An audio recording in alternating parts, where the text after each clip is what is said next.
गलाचार्य श्री 108 विराट सागर जी महामन राज के चरणों में त्रिवार नमोस्तु नमोस्तु नमोस्तु।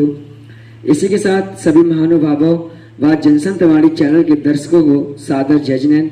आप देख रहे हैं जनसंतवाणी चैनल के माध्यम से प्रतिदिन शाम 5 बजे मन की बात मुनि श्री वन्य सागर जी के साथ का कार्यक्रम दिखाया जाता है। आज के कार्यक्रम में पुण्याजक परिवार श्रीमती दिव्या जैन, श्रीमान कमल कुमार जैन, उप मंत्री श्री दिगंबर जैन समाज बड़ा मलेरा एवं समस्त परिवार सूरजपुरा वाले बड़ा मलेरा जिला छतरपुर मध्य प्रदेश ने यह सौभाग्य प्राप्त किया है। इनके सौभाग्य की जनसंतवाणी परिवार अनुमोदना करता है। इसी क्रम में चलते हैं मुनिश्री के चरणों में और करते हैं त्रिकाल नमोस्तु हे स्वामी नमोस्तु नमोस्तु नमोस्तु। यहाँ पर सर्वप्रथम प्रश्न श्रद्धा जैन सागर मध्य प्रदेश से आया है। हे गुरुवर, आत्मा की शुद्धि के लिए शरीर को तपाने का क्या लाभ है? ओम शांति। आत्मा को तपाने के लिए शरीर का तपना बहुत जरूरी है। बिना शरीर तपाए आत्मा तपती नहीं है। जिस प्रकार की यदि अपन को दूध तपाना है तो बर्तन को तपना जरूरी है। बिना बर्तन तपे दूध तपता नहीं है। दूध को यदि गर्म करने के लिए रखा है तो पहले बर्तन गर्म होता है, इसके बाद दूध गर्म होता है। ऐसे ही शरीर बर्तन है। शरीर बर्तन है और इस शरीर के अंदर आत्मा रूपी दूध रूपी आत्मा है। यदि उस दूध को तपाना है, उस आत्मा को तपाना है तो शरीर से को पहले तपाना होता है। शरीर को तपाने का मतलब है कि अग्नि पर जाकर के शरीर को अग्नि पर धूप में नहीं तपाना। तपाने का मतलब है त्याग, तपस्या, साधना, व्रत जो लिए जाते हैं, इससे हमारे शरीर को तपाया। और वो साधना करते समय साम्य परिणाम रखना। जैसे किसी ने साधना करने के लिए बैठा है, शरीर से तप कर रहा है और कोई बाहरंग उपसर्ग भी कर रहा है, फिर भी साम्य परिणाम रखे। वही समता रूप साधना ही वह आत्मा को कुंदन बनाती है, आत्मा को पवित्र बनाती है। जब तक शरीर से साधना नहीं करोगे, बाहरंग साधना नहीं होगी, तब तक अंतरंग साधना नहीं होगी। बाहरंग साधना के साथ अंतरंग साधना। बाहरंग साधना शरीर को तपाओ, शरीर को से त्याग करो, तपस्या करो, व्रत ग्रहण करो। और जब वह साधना में तल्लीन हो जाता है, समता रूप साधना करता है, तब वह आगे बढ़ करके अपनी आत्मा को परमात्मा का सफल तय प्राप्त कर पाता है। देखा जाता है कि पहले के समय में साधक एक योगी श्रवण जब अपने जंगल में बैठा साधना कर रहा है और साधना करते करते अचानक कोई त्रियंच गति का जीव आ जाता है और वह उपसर्ग करता है, फिर भी साधक अपने शरीर को ध्यान न रखते हुए अप्पा सो परमप्पा, आत्मा ही परमात्मा है, इस प्रकार का चिंतन करते हैं, ध्यान करते हैं और साम्य परिणाम रखें। समता रूप, कोई संक्लेशता नहीं है परिणामों में, कोई मन में विकार नहीं है। और वही समता ही उस साधना को केवल ज्ञान को प्राप्त करा देता है, भगवान बना देता है। इसलिए बिना शरीर को तपाए आत्मा तपती नहीं है। पहले अच्छे से शरीर को तपा लो। इस मोक्ष मार्ग में चलने के लिए गुरुदेव सबसे पहले जो श्रावक संघ में प्रवेश करता है, जो साधक संघ में प्रवेश करता है, उसको बाहरंग साधना पहले कराते, शरीर की साधना पहले करा देते हैं, पहले अच्छा तपा लेते हैं और तपाने का मतलब है शरीर को कि उसको पैदल विहार करा लेते हैं, एकासन करा लिया, केशलंच कराने का अभ्यास करा दिया, उसके लिए सब चीज़ों में समता रखने का भाव आ गया। फिर उसके लिए वो महाव्रत दिए जाते हैं और महाव्रत की साधना कराई जाती है। जब वो शरीर से परिपक्व हो जाता है तब जाता है, तब वो अंतरंग में पहुंच पाता है। इसलिए बिना शरीर को तपाए आत्मा तपती नहीं है।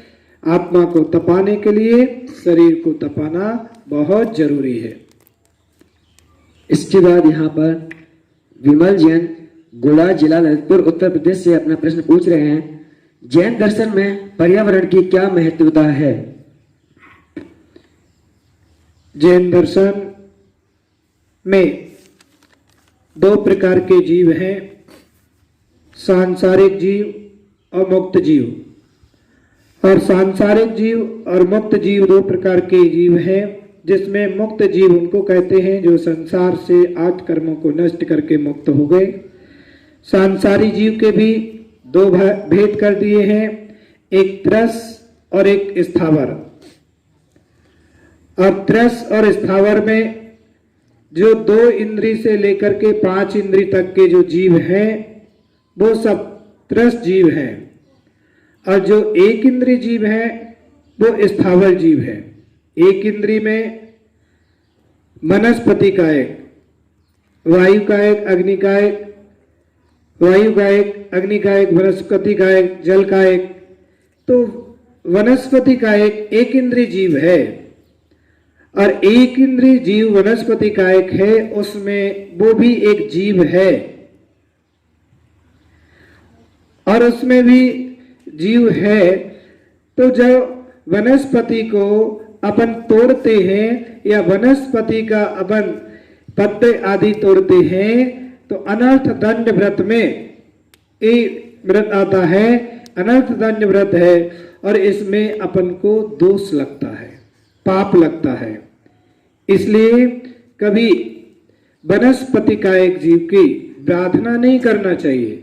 जैसे अपने हाथ में यदि एक उंगली में टूट जाए, एक उंगली गंजित हो जाए, कितनी पीड़ा होती है। तो उस वनस्पति काय के एक डाल को आपने तोड़ दिया तो उसके लिए भी वेदना हुई, लेकिन वो वेदना वह प्रदर्शित नहीं कर पा रहा है, प्रदर्शन नहीं कर पा रहा है, दिखा नहीं पा रहा है, लेकिन उसको वेदना होती है, और उसकी वेदना का जो हुई उसका पाप अपन को लगता है। इसलिए वनस्पति का एक पर्यावरण, बिना पर्यावरण के हम अपनी ये साधक भी अपनी साधना नहीं कर पाते हैं। जब तक पर्यावरण साफ शुद्ध नहीं होगा, स्वच्छ नहीं होगा, तब तक ये साधक साधना भी नहीं कर पाता है। आज हम देख रहे हैं कि आज इस संसार में, इस युग में पर्यावरण से लोगों ने छेड़खानी करना प्रारंभ कर दी है, और सरकार ने भी पर्यावरण का कितना घात पहुंचा रहा है। इतनी बड़े बड़ी सड़कें बनाना, रोड बनाना, नदियां और अनेक प्रकार के कारखाने, अनेक प्रकार की फैक्ट्रियां लगाना, उनके लिए वन के वन नष्ट कर दिए, और इतने वृक्षों को नष्ट किया जा रहा है। उसी का फल तो आज आप सब देख रहे हैं कि सब प्रगति के साथ खिलवाड़ हो रहा है, तो ये विपदाएं आ रही हैं। इसलिए पर्यावरण जैसे कि वृक्ष, जैसे कि हमारे घर के सदस्य हैं, वो घर के सदस्य की तरह हमारे वो वृक्ष भी हैं, उनकी गिनती भी उन्हीं की तरह करना चाहिए। हमारा एक परिवार का एक सदस्य है, और उनकी भी देख रेख, उनकी सुरक्षा, उनकी व्यवस्था बनाना भी हमारा कर्तव्य। समय से पानी देना, खाद देना आदि व्यवस्था बनाना। और जब हम उन वृक्षों को काट देते हैं, उनको नष्ट कर देते हैं, तो हमारी इस पर्यावरण की व्यवस्था बिगड़ जाती है और दूषित हो जाती है। इसलिए श्रावकों को चाहिए कि यदि आपके घर में, पास में या कहीं पर भी वृक्ष लगे हुए हैं, कोई एक इंद्रिय जीव वृक्ष आदि हैं, उनको तोड़ना नहीं, उनको काटना नहीं, लकड़ी के लिए कहा है यूज करें, लेकिन कौन सी लकड़ी? सूखी लकड़ी। जो वनों में वृक्ष सूखे हैं, लकड़ी गिर गई है, उनको उठा करके ये लोग उसका यूज करते थे, लेकिन पूरे वृक्ष हरे भरे वृक्ष को काट दिया, उसकी लकड़ी यदि आप यूज कर रहे तो वो पाप का भागी है। इसलिए पर्यावरण हमारे देश का एक बहुत बड़ा महत्व रखता है, क्योंकि पर्यावरण साफ स्वच्छ नहीं होगा तो हमारी प्रगति जो अनुरूप होती है उस अनुरूप नहीं हो पाती है। आज देखते हैं कि बहुत जगह, बहुत स्थानों पर इस पर्यावरण से हस्तक्षेप किया जा रहा है और पर्यावरण का नष्ट किया जा रहा है, तो उसी का फल लोगों को प्रतिफलित होता है कि वहां पर कहीं बारिश नहीं हो रही है, कहीं बेमौसम कार्य हो रहा है, प्रगति इतना विपरीत होती जा रही है। तो हमें चाहिए कि हम पर्यावरण के अनुरूप अपने कार्य करें और अनर्थ दंड व्रत से भी बचें। जो व्रत में 12 व्रत श्रावक के हैं, उन 12 व्रतों में अनर्थ दंड व्रत है, उन अनर्थ दंड व्रतों में भी एक दंड व्रत है, उस व्रतों से भी हम बचें, हम पाप के भागी ना बने। श्राप को गृहस्थ में भी रह करके अनर्थ की फिजूल की क्रिया, जो कभी कभी लोग बैठे बैठे कहीं घूमने जा रहे हैं, आजकल तो ये डॉक्टर लोग भी कहते शरीर की रोशनी, आंखों की रोशनी बढ़ाने के लिए, शरीर को स्वस्थ रखने के लिए दूबा पर घूमे और सुबह सुबह ओस की बूंद के दूबा पे ओस की बूंद पर नंगे पैर घूमे, रोशनी बढ़ेगी। हे भाई, इसमें भी तो एक इंद्रिय जीव है और उसको भी जब आपके ऊपर कोई इतना पूरा शरीर का एक पैर आपके शरीर पर रखता तो आपको वेदना होती है। एक इंद्रिय घास भी एक इंद्रिय है, उसके ऊपर यदि आप पैर रखेंगे तो उसको भी वेदना होगी, उसको काटना, उसको छीलना, उसको भी पीड़ा होती है, कष्ट होता है और उसका पाप अपन सबको लगता है। इसलिए यदि अपन को रोशनी बढ़ाना ही आंखों की तो बहुत सारी एक्यूप्रेशर हैं। आप नंगे पैर आइए मंदिर, आपका अच्छे से एक्यूप्रेशर हो जाए। और बहुत सारी ऐसी क्रियाएं कि फिजूल में बैठे बैठे कहीं पत्ती तोड़ना, कहीं डालियां तोड़ना, कहीं वृक्ष को काट देना, अनेक प्रकार के अनर्थ दंड व्रत ये जीव करता रहता है। इन सब फिजूल कामों से आप मन को हटाइए और उतना समय आप जिनेंद्र भगवान की भक्ति में, अपनी उनकी आराधना में, उनके मनोभाव में लगाइए, तो आपको पुण्यानुपुण्य बंधन वहां पर होगा।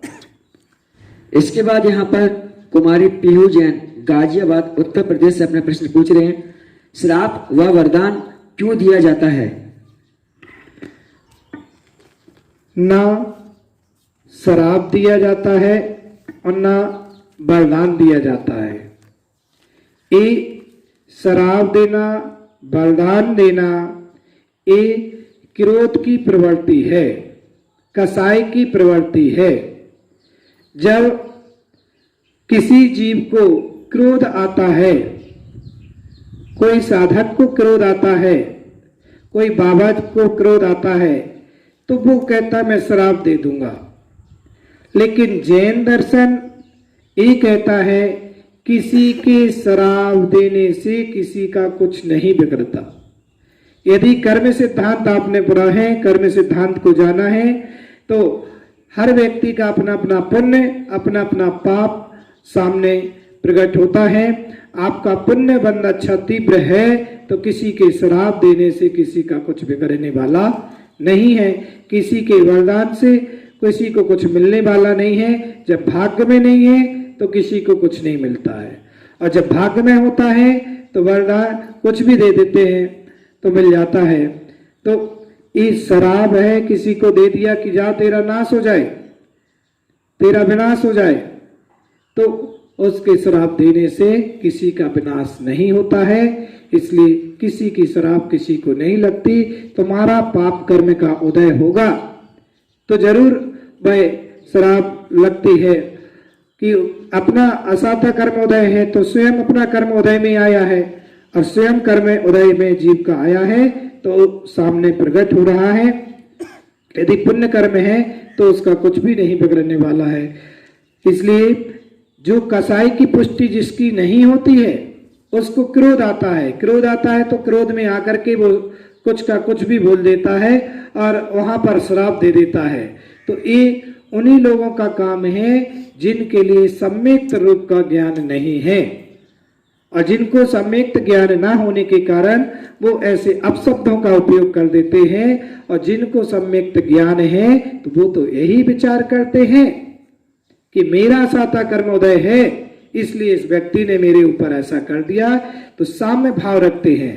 साधु जो होते हैं वो समताधारी होते हैं, उनके अंदर कोई अर्घा उतारन में समता धरे, कोई अर्घ भी उतार रहा है तब भी समता, 80 प्रहारन में यदि कोई 80 का प्रहार भी कर रहा है, कोई तलवार से प्रहार भी कर रहा है तब भी समता रखते हैं। उसी का नाम तो साधु है। और जिसको एक छोटा सा कथानक आता है कि एक बच्चे ने अपने दादा से बोला, दादाजी मुझे साधु बनना है। तो दादाजी ज्ञानवान थे, उन्होंने कहा बेटा तुझे साधु बनना है, ठीक है चलो मेरे साथ। दादाजी ने उस बेटे का हाथ पकड़ा ले गए और घर पहुंचे। अपनी पत्नी से वो दादाजी कहते हैं दिन के 2 बजे थे कि जा एक दीपक लेकर के आ जलता हुआ। बेचारी पत्नी अंदर गई, एक जलता हुआ दीपक ले आई और ला करके हाथ में थमा दिया। फिर द्वारा दादाजी ने कहा एक दीपक और लेकर के आओ, फिर ला करके एक दीपक दे दिया। बच्चा उस दृश्य को देख रहा है। बच्चा बोला दादा से, दादा ये दिन में दीपक क्यों बुला रहे हैं? दादा ने कहा बताऊंगा अभी समय आने पर, देखते जाओ। वो देख लिया। फिर बच्ची को हाथ पकड़ा और फिर घर के बाहर ले गए, दीपक वहीं रख दिया और जाकर के नगर के बाहर एक जंगल में, एक कुटिया में, आश्रम में एक बाबा जी रहते थे। वो भी उनकी 2 मंजिल कुटिया थी। तो वृद्ध साधु थे, लगभग 80 या 85 साल की वृद्ध उम्र में। तो नीचे दादाजी ने आवाज लगाई कि गुरु महाराज मैं आपका चेला दर्शन करना चाह रहा हूँ और आज मुझे आपके दर्शन करना है, कृपया आप ऊपर से नीचे आइए, मुझे दर्शन दीजिए। वो वृद्ध साधु ऊपर से नीचे उतर करके आते हैं, दर्शन दे दिए, फिर अपनी कुटिया में ऊपर चले जाते हैं। जैसे ही ऊपर पहुंचते हैं तो फिर नीचे से आवाज लगाई दादाजी ने कि महाराज, गुरु महाराज मैंने तो अभी दर्शन मात्र ही किए हैं, आपसे कोई चर्चा नहीं की, 2 मिनट और आ जाइए, आपसे कुछ चर्चा करना है। वो बेचारे साम्य भाव होकर के फिर नीचे आ गए। फिर 2 मिनट चर्चा की, फिर वो अपनी जाकर के ऊपर कुटिया में पहुंच गए। फिर नीचे से आवाज दादा लगाते हैं, अरे महाराज अभी तो आपसे चर्चा की, आशीर्वाद तो दिया ही नहीं आपने, एक बार और कृपा कर दीजिए। तो जो नीचे बच्चा खड़ा था वो देख रहा था दृश्य को, दादाजी से बोलता है, दादाजी आपको शर्म नहीं लगती है? इतने वृद्ध साधु हैं और आप उनको बार बार परेशान कर रहे हैं, फिर ऊपर से नीचे, नीचे से ऊपर बुलाया, ये क्यों उनको परेशान कर रहे हैं? वो बच्चा बहुत झलझला गया, क्रोधित हो गया दादा के ऊपर।